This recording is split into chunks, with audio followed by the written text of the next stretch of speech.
Hey, welcome back to another edition of Everything Football 62. I'm your host, Jonathan Big Tex Johnson. You know, since the Super Bowl, I had a little bit to stay here and there, last broadcast and stuff like that about certain things. And of course, we all know, and I think I might have told you guys, getting closer to the 100th year anniversary of that of the NFL. And one of the things, and people throw out a lot of different names. Like I say, how I feel about the whole greatest of all time stuff, the GOAT stuff, and all that type of mess. How I feel actually about that. Uh, but one of the things that I want to discuss with you today, and it just hit me, and it's not really discussed and talked about that much. Oh, he's known as a legend. He's one of the greatest of all time, and all this kind of stuff. And all the attributes that comes along with that, and rightfully so. But I don't think anybody really realizes the magnitude of what he's done and how it really has not been, uh, it hasn't been matched since he retired.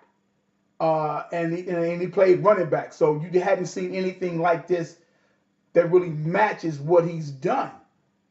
And I'm talking about if you just look at the sheer dominance of the great Jim Brown of the Cleveland Browns. Just dominance. And I was looking up some stuff, just messing around looking, because that's what I do. So I'm looking and I'm like, and let's do this. Let me do this real quick. And so Jim Brown came into the league in 1957 as a 21-year-old rookie, right? He led the league every year from 57. The only year that he did not lead the league in rushing was in 1962. But from 57 to 1965, 8 years out of a 9-year career, he led the league in rushing. I don't know if you're going to see that again. You may. You can't never say that you won't. But, that's a hell of a feat. Look at it from this perspective. In 57, and remember, guys, the first 4 years of Jim Brown's career, this is when the NFL was playing 12 games. All right, let's first wrap your head around that. Next thing, he rushed for 942 yards and he had 9 touchdowns. Right? The next person that actually rushed, let me see, Rick Caceres I think it was a fullback or something like that from the Chicago Bears. He rushed for 700 yards and 2 touchdowns. He was second in the league. That's a 242-yard difference. Okay, you say, oh, that's it, but it's something. 21-year-old rookie. 1958, Jim Brown, and he led, like I said, he led the league. 1958, age of 22. Jim Brown led the league with 1,527 yards. Okay? And he had 17 touchdowns. The next person that was close to him, the second leading rusher of the league of that year, was Allen the Horse Amici from the Baltimore Colts. Amici rushed for 791 yards and he had 8 touchdowns. Dude, that's a 736-yard gap. Guys that would rush 700 and some odd yards, that was considered a pretty damn good season for a 12-game schedule. Okay? And 9 touchdown differential, but 736-yard differential. You would normally catch that a person around 4th, 5th, maybe 6th or 7th in the league that would have that total. This is your second leading rusher in the NFL was 791 yards. And in the midst of this, and if you look at it a certain kind of way, he actually broke, I think it was from 49, and I'll come back to that, 1949, Steve Van Buren, who actually set the NFL record with 1,146 yards. So he obliterated that. He pretty much obliterated that by 381 yards. Okay? Let's go to 1959. 1,329 yards, 14 touchdowns. Had J.D. Smith was the next with 1,036 yards. With 1,036 yards and I think 10 touchdowns. That's 293-yard difference. Now, mind you, he's lapping these guys. 1960. About 24 years old, 1960. 1,257 yards, 11 touchdowns. He was second in the league with the touchdown thing there. Jim Taylor, this is when Jim Taylor starts coming into his own, right? He outrushed them by 156 yards. 1961, 1,408 yards, 8 touchdowns. Jim Taylor, he is only 101 yards, right? This is why I have a particular type of argument of how Jim Taylor, although a Hall of Famer, is not really mentioned in the upper echelon with certain backs at a particular time. He played with Jim Taylor. He played at the same time Jim Brown. They came in the league at the same time. I think they're about a year difference apart in age. And just to show you, remember, these guys are playing 12 and then later on 14 games in the season. When if you actually rush if you play 10 games, you rush for 1,000 yards, you're doing something. That's 100 yards a game. That's great. Now you go on the pro and stuff, you got to throw that in there, of course. But then you get to the point of you rushing in 14 games, and you're rushing for this amount of yards. That looks a lot better. Okay, so he beat Jim Taylor by 101 yards.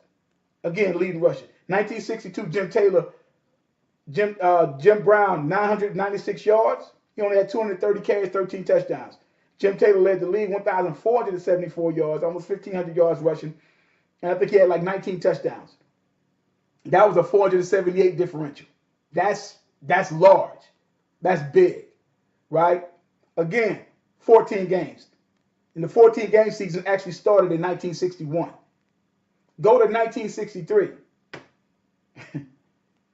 Jim Brown, 1,863 yards. The next person next to him was Jim Taylor, again, third year in a row. That's an 845-yard difference, right? You're talking about someone who rushed for 133.1 yards a game in 14 games, right? In 14 games. That's something. I mean, that is literally, you can't beat that. And of course, O.J. Simpson will come along and do 2003, 2003, and about 10 years, which funny enough, a decade later, 10 years later. But again, this is in 14 games, right? At this particular time, that's an 845-yard difference that's the second lead rush.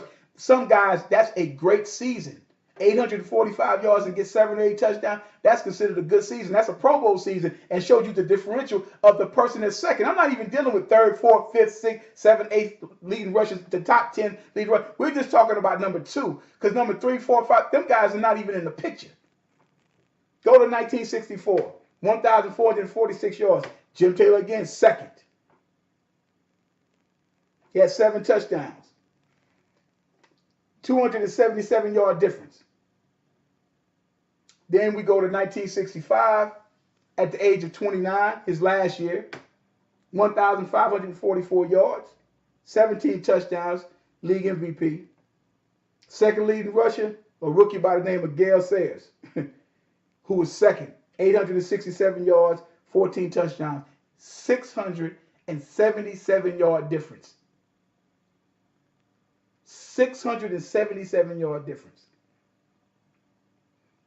Again, that's some guy's season. That's only 180, 190 yards from what Gale Sayers rushed for the whole entire season. Retired at 29, not 30.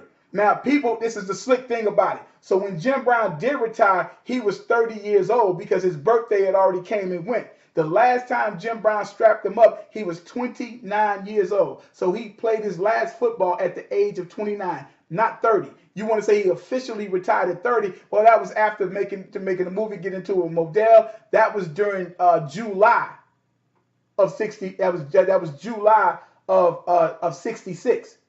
Jim Brown's birthday is somewhere this month. Is somewhere in February, if I'm not mistaken. Matter of fact, Jim Brown's birthday is February 17th, which is tomorrow. And Jim Brown will be 83 years old. Okay? He'll be 83 years old. Now, mind you guys, Jim Brown, by the time he had finished rushing 12 in the 9 years in the league, 12,312 yards, 106 touchdowns in 9 years. In that same time, Jim Taylor, who was the next best back in the league. I don't care what anybody. I love Gail Sayers and all the different things I've seen in what he did. Tit for tat, right? Because people, I don't think Jim Taylor gets the stuff that he needs to get. But I'm saying, but look at as great as a career, Jim Taylor finished with 8,597 yards and 83 touchdowns. 10 years, retired at 32. Like I said, Jim Brown, 12,312 yards, 106 touchdowns in 9 years. The yardage, and they both came into the league in 1957. The difference. What? Let me see. The difference of their rushing was 3,715 yards difference in 23-yard touchdown differential. That's dominance. That's dominance. You go and look up your top 20 rushers of all time. Jim Brown retired in 1965. That's the last time he actually played any ball. Jim Brown has been retired for 53, 54 years. The last time he actually touched a football, more or less. You're talking about someone who still ranks 11th. He ranks 11th. Still, all time, you top 20, he ranks 11th. It's only 2 people that may possibly pass him in the next year or two. That's even if they play. Right? That's between LaShawn McCoy, who's about 1,900 and some odd yards away, about 1,700 and some odd yards away from him, about 1,700 yards away from him, and Beast Mode, Marshawn Lynch, who's about 1,900 yards away from him. These guys on the last of their career. These guys are 32, 30, 31, 32, 30, 30, like 31, 32 years old. Been in the league for a decade now. And they're that far off. Active players. Active. You won't have nobody coming up touching Jim Brown for at least another 10 years from now, if that. Think of the sheer dominance of what he did and sit up there and appreciate that. So in essence, and I don't per se sit up there and say I actually, I don't pay credence to Black History Month and all that other kind of stuff because it's Black History Month to me every day. So I don't pay credence to that BS in the first place, right? But if you want to get technical about it and have a little fun with it, this was your first superstar in the NFL, period. You could throw Johnny Unitas up there if you want to, or go back a little further and try to throw Otto Graham up in that first commercialized kind of guy, or even go back further and try to sit up there and talk about the guy, Red Grange and all his exploits, and and all the stuff like that or whatever. As far as somebody who dominated the game in a way that you haven't seen done since, you've had guys that had some dominating 3 or 4 years, 2 and 3 years, 4 years, 1 year, but somebody that dominates in the way that he dominated, to where your second rusher is literally doubled. Is like in a lot of cases 700 and 800 yards more than, and we're talking about a lot of the first 4 years is in 12 games. 14 is astounding. Now you talk about 12. That's why somebody like Dick Night Train Lane, the interceptions at 14 interceptions in 12 games. Come on, man. I mean, getting that amount of interceptions at any time, I'm going to give you that. But come on, man. 12 games, he's got that. That's legendary. That's dominant. So Jim Brown, who averaged 104 yards per game, 106 touchdowns, stack box, the whole 9 yards. And you're talking about the first legitimate dominant NFL star in the history of the NFL was Jim Brown, bar none. Nobody's touching that. The sheer dominance, I don't know if you'll ever see that type of dominance of a running back. And he's getting the ball. Sheer dominance. And everything he did outside of, with all of his different endeavors and stuff like that, between acting and stuff and things that he's done for people in general, African Americans and the whole 9 yards, and being an ambassador of the game and whatnot. is second to none. Like I said, you can't get past this. The sheer dominance of what he did is like I haven't seen anybody else do this. You know, I can see you had some guys that had a few years here and there, but this you're talking about somebody dominated in a 9-year run and led the league rushing every year except for one. And that's what I'm talking about. And that's what this piece is basically about, the dominance of Jim Brown and what he did in the NFL. And to me, the first true superstar. Black, you can say black fine because it really wasn't any. He's the one that started. This is the beginning of the way the NFL and what you see today. With guys like Jim Brown, equivalent, close to him. So then it's ironic enough. The second leading rusher in 1965, a rookie by the name of Gale Sayers, who scored like, what was it, 22 touchdowns that year, it set a rookie record, it set a rookie record. Who would also go down as one of the great running backs who got derailed because of injuries. People say, well, he only played a couple years. Why everybody complain about these guys getting in certain time? Because he revolutionized how you run the ball, the shake and bake, to do it all, catching the ball out the backfield, doing that, punt return, kick return. He did it all. And he had that shake and bake, not no leaning. We had some of you shaking it. Stop, plant, cut, break your knees. He was doing all of that stuff, talking about, breaking your ankles. He was doing that out there on the field at that time. That's why he's Barry Sanders before Barry Sanders. People say stuff like that. So I just wanted to put that out there. The first true superstar of the NFL, the first dominant true superstar of the NFL, Jim Brown. I might be back a little later, y'all. Like I tell y'all, there is no GOAT, greatest of all time. As long as time is still going on. We talk to you guys later.